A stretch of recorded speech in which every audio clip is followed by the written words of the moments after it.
또 각급 선생님들께서 학원 관계자분들께서 아니면 EBS의 교육 프로그램 진행자께서는 이러한 비원어민이 영어를 익혀 구사할 수 있는데 폭발적인 도움이 되는 팔록파 특허 영어가 일상화돼서 영어가 바야흐로 흑백 시대에서 컬러 시대로 넘어가는 텔레비전이나 영화의 패러다임의 혁명적인 변화가 영어 학습 현장 내에서도 다가올 수 있도록, 그래서 비원어민도 이제는 영어의 문장 구조에 친숙해져서 설령 아이돌이든 아니면 그 학생들이 나중에 사회에 나가 국제적인 비즈니스를 하든 NGO와 같은 여러 단체에서 활동을 하든 간에 영어만큼은 원어민처럼 유창하게 구사하지는 못하지만 실용적으로 영어를 활용하여서 업무를 진행하는 데에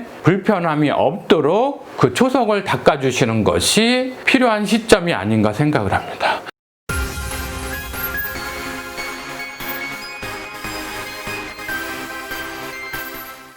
반갑습니다. 오늘은 학교 영어 교과서의 편집 아이디어에 대해서 팔록파 특허 영어의 발명자로서 제안을 드려볼까 합니다. 제가 지금 영어 교과서를 들고 있습니다. 이 교과서는 YBM 시사영어사 영어 교과서이고요. 천재교육의 English Conversation 책도 있습니다. 지학사의 영어 1 교과서도 있고요. 비상교육의 하이스쿨 잉글리시도 있습니다.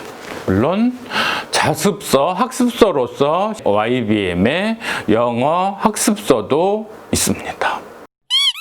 대표적으로 YBM의 본문 내용을 발췌해 보았습니다. 본문에 이렇게 보시면 사파는 컬러로 되어 있지만 본문 자체는 흑백 단색 영어 텍스트로 되어 있습니다. 물론 아주 상위권 학생들은 단색 흑백 영어 문장을 놓고서도 상당히 이해를 하고 또 시험 준비를 할 수 있겠습니다만 우리나라의 영어 교육이 상위권 수능 우수자들만을 위하여 베풀어지는 것이 아니기 때문에 중하위권 학생들의 경우에 이렇게 복잡해 보이는 영어 문장만 놓고 보게 되면 뭔가 절벽을 맞이하고 있는 듯 난감한 상황에 처할 수 있습니다. 그래서 저는 이러한 특히 중하위권 학생들의 경우에 영어를 좀 보다 쉽게 접근할 수 있도록 팔록파 밑줄 영어 습득법이라는 방법으로 영어 본문을 편집을 하면 학생들에게 어떠한 점이 유익한지를 설명드려 보겠습니다. 다른 콘텐츠에서 들어보신 적이 있을지 모르시겠지만 팔록파 특허 영어란 빨간색은 주절의 동사, 그린 녹색은 종속절 동사, 그리고 블루 파란색은 변신 동사, 보통 준동사라고 하는 변신 동사. 다시 말하자면 부정사, 동명사, 분사, 분사 구문. 영어의 문장을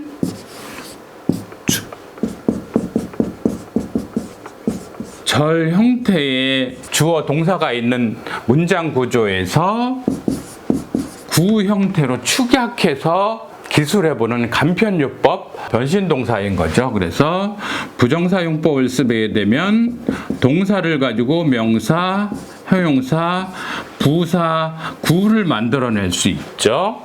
동명사, 동사의 원형에다가 ing를 붙여, 루트벌브에 ing를 붙여서 명사로, 동사 원형에 ing나 ed를 붙여서 분사는 형용사로, 분사 구문은 부사로 쓸 수 있는 문법적인 장치. 이렇게 동사가 변신돼서 다른 품사 재료로 쓰이는 경우는 파란색으로 채색을 했습니다. 그리고 전치사 플러스 명사가 형용사나 부사로 쓰이는 경우에 저는 밑줄을 그었습니다. 물론 빨록파 세 가지 색상 외에 보라색이라거나 다른 색상을 쓸 수도 있겠지만 색상이 많아지면 간결성을 통해서 직관적으로 기능을 이해할 수 있는 효율이 떨어지기 때문에 색은 더 이상 채용을 안 하고요.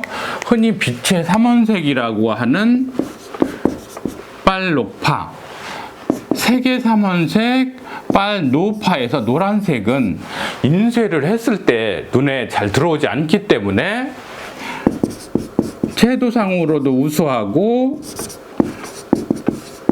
명도상으로도 높은 RGB 빨강, 초록, 파란색을 문장 속에 핵심 기능어인 주인동사, 종동사, 변신동사들을 채색을 하게 되었습니다.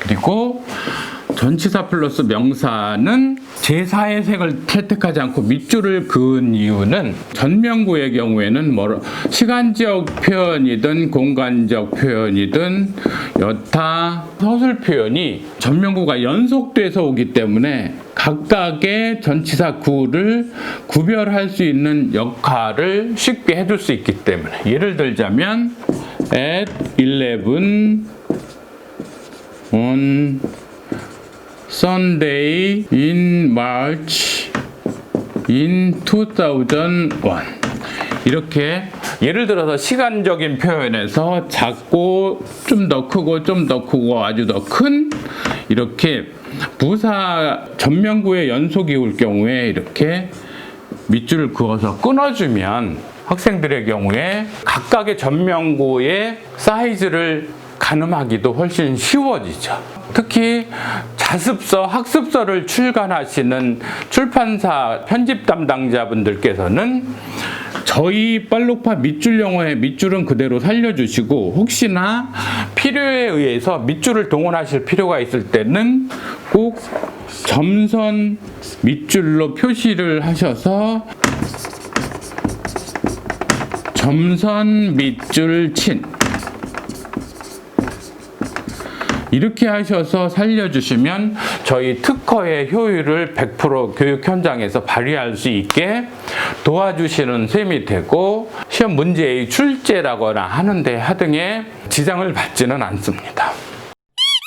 그래서 이렇게 빨록파 밑줄 영어를 통해서 본문을 인쇄를 하게 되면 각각의 문법적 기능을 통해서 문장을 이해하고 이해 친숙해지고 나면 이제 컬러링이 안 된 영어 본문들을 마주하게 되더라도 기존의 빨록파 밑줄 영어 습득법을 통해서 익히던 대하던 영어 문장의 구조에 대한 이해가 그 통찰력이 일반 문장에도 발현이 되면서 이 문장 구조는 그렇게 되겠구나 하는 거를 머릿속으로 빨록파 밑줄을 그려가면서 읽어낼 수가 있는 것이죠. 그래서 꼭 수능이라는 게 어떤 학생이 최고의 점수를 맞는가를 변별해내는 것도 중요하겠지만 교육의 일반적인 목적은 인문교양의 습득과 자율학습 능력의 배양을 위해서 꼭 효율성 높은 빨록파 밑줄 영어 습득법이 발현된 영어 본문과 학습 교재를 통해서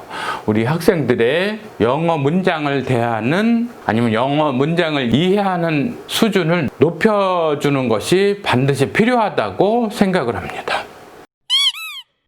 다음 페이지에 연이어지는 부분에서는 그 본문들이 더 깨알같이 검정색 글씨로 길고 복잡해 보이는 문장들이 나열되어 있습니다. 앞문장에 비해서 훨씬 더 절망감을 느낄 수도 있습니다. 중하위권 입장에서는 검정색이 문장이고 글씨인 건 알겠는데 여기 이 문장에 어떻게 다가가야 될지 엄두가 나지를 않는 상황이 될 수 있습니다. 그러한 경우에 이렇게 빨록파 밑줄 영어 습득법을 통해서 영어의 문장 구조를 접하게 되면 아무리 어려운 문장이라도 쉽게 이해를 할 수 있게 됩니다. 저도 이 본문만 그대로 읽었을 때에는 쉽사리 이해가 안 되는 부분도 이렇게 빨록파 밑줄 영어 가공을 하면서 본문을 읽어보니까 충분히 납득과 이해가 됩니다. 물론 저는 일반 수출입업을 운영하는 비즈니스맨입니다. 업무상으로 특별히 난해 보이는 카탈로그라거나 웹사이트라거나 유튜브 콘텐츠에 자막 속에 있는 내용들이 언뜻 이해가 가지 않으면 저도 문장마다 어떤 게 주인 동사고 어떤 게 종속절 동사고 어떤 게 변신 동사였고 이렇게 카테고라이제이션을 하면서 읽어보면 대부분 다 이해가 됩니다. 빨록파 밑줄 영어 스타일로 영문에 다가가야 하는 이유를 간단히 설명을 드려보겠습니다. 가끔 학교 학원 영어 선생님들께서는 잘 아시겠지만 영어 문장은 크게 대별해서 주어, 동사, 목적어, 주어, 비동사, 보어 둘 중에 한 문장으로 나뉘어지죠. 그래서 첫 번째 스타일의 문장은 주체, 주인공의 액션에 대한 묘사가 이어집니다. 그리고 두 번째 스타일의 문장에서는 주인공이 되는 주어가 보어와 같은 상태에 있음을 서술해 주고 있습니다.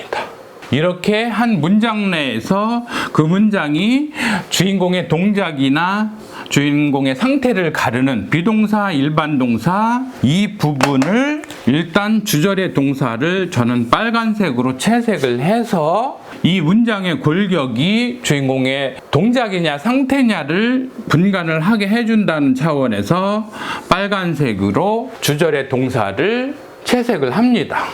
다음으로 학생들이 이렇게 길다란 영어 문장을 보고서 난해함을 느끼는 것은 영어 문장이 이렇게 어렵게 보이는 이유는 실제로는 주어, 동사, 목적어나 보어 이렇게 단순한 문장만이 아니라 주어를 수식하는 형용사로서의 주어, 동사, 목적어나 보어 목적어나 보어 자리에도 다시 그 한 단어를 꾸미는 형용사로서의 주어, 동사, 목적어나 보어 이 부분이 와서 수식을 해주는 형용사 절로 기능을 하기도 하고요. 아예 별도로 문장의 앞이든 중간이든 뒤든 간에 별도의 주어, 동사, 목적어, 보어 절이 부사어로서 부사절로 오는 경우도 있기 때문에 영어 문장이 어려 보이게 되는 거죠. 이러한 경우에 저는 이러한 종속절로의 동사, 형용사절로서의 동사, 부사절로서의 동사 이러한 종속절 내의 동사를 초록색으로 채색을 했습니다. 그리고 이번에는 파란색을 쓰는 경우를 보충 설명을 해보겠습니다. 학교 영어 수업에서 흔히 많이 전달되는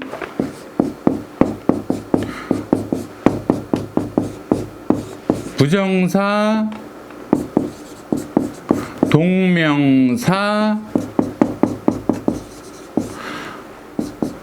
분사, 분사 구문 이 네 가지의 경우에는 파란색으로 채색을 하게 되는데요. 실제로 굳이 어떤 건 부정사고 어떤 건 동명사고 어떤 건 분사 어떤 건 분사구문 이렇게까지 구체적으로 컬러링을 할 이유도 없고 제가 현실적으로 적용을 해 봤을 때요. 동사의 변신인 이 네 가지의 문법적 장치는 전체적으로 파란색으로 채색을 하는 걸로 하면 훨씬 효율이 높다는 것을 발견했습니다. 그래서 동사의 원형 앞에 to를 붙여서 명사, 형용사, 부사로 쓰는 부정사 기술 그 다음에 동사의 원형에 ing를 붙여서 만드는 명사로 쓰는 동명사 ing나 ed를 붙여서 형용사로 만드는 분사, 부사로서는 분사 구문. 이러한 기술들은 파란색으로 채색을 해서 본문 내에 적용을 해 놓고 나게 되면 문장 구조가 확연하게 드러나게 되는 것이죠. 이상과 같이 빨록파 밑줄 영어에 빨간색은 어디에, 초록색은 어디에, 파란색은 어디에, 그리고 전치사 플러스 명사에 밑줄을 걷는 이유 등을 설명을 드렸습니다. 학생 여러분들께서는 가능하면 학습 교재들이 빨록파 특허 영어로 편집이 돼서 좀 더 영어 문장의 구조를 쉽게 이해할 수 있는 지원을 받으시고요. 출판사분들도 학생들의 학습 능력 제고에 도움이 되도록 저희 빨록파 특허 영어 기술을 채용해 주시길 바라며, 또 각급 선생님들께서, 학원 관계자분들께서, 아니면 EBS의 교육 프로그램 진행자께서는 이러한 비원어민이 영어를 익혀 구사할 수 있는데 폭발적인 도움이 되는 빨록파 특허 영어가 일상화돼서 영어가 바야흐로 흑백 시대에서 컬러 시대로 넘어가는 텔레비전이나 영화의 패러다임의 혁명적인 변화가 영어 학습 현장 내에서도 다가올 수 있도록, 그래서 비원어민도 이제는 영어의 문장 구조에 친숙해져서 설령 아이돌이든 아니면 그 학생들이 나중에 사회에 나가 국제적인 비즈니스를 하든 NGO와 같은 여러 단체에서 활동을 하든 간에 영어만큼은 원어민처럼 유창하게 구사하지는 못하지만 실용적으로 영어를 활용하여서 업무를 진행하는 데에 불편함이 없도록 그 초석을 닦아주시는 것이 필요한 시점이 아닌가 생각을 합니다. 대한민국의 경제, 사회, 문화의 발전은 꼭 수능 최상위권 학생들만이 이끌고 가는 것은 아니라는 것. 수많은 학생들이 이제 비즈니스 일선에 나서고 경제, 사회, 문화 곳곳에서 활동을 해야 되기 때문에 영어만큼은 적어도 편안하게 익숙하게 구사할 수 있도록. 언어학적으로 비원어민이 원어민과 같이 될 수는 없다는 것은 자명한 이치입니다. 오른손잡이가 아무리 노력을 해도 왼손이 오른손만큼은 잘 쓸 수는 없죠. 그러한 것처럼 비원어민은 어쨌든 태생적으로 모국어가 아닌 언어에 대하여 구사 능력에 제한이 있을 수밖에 없다는 현실을 인정하고서 그래도 많은 학생들이 장래에 세계 언어로서의 영어를 좀 더 익숙하게 인식하고 구사할 수 있도록 교육 관계자와 교육 행정가 여러분들께서 특단의 인식 전환을 해주실 것을 당부드리면서 이렇게 본 콘텐츠를 시청해 주신 데에 대하여 깊이 감사드립니다. 고맙습니다. 수고하셨습니다.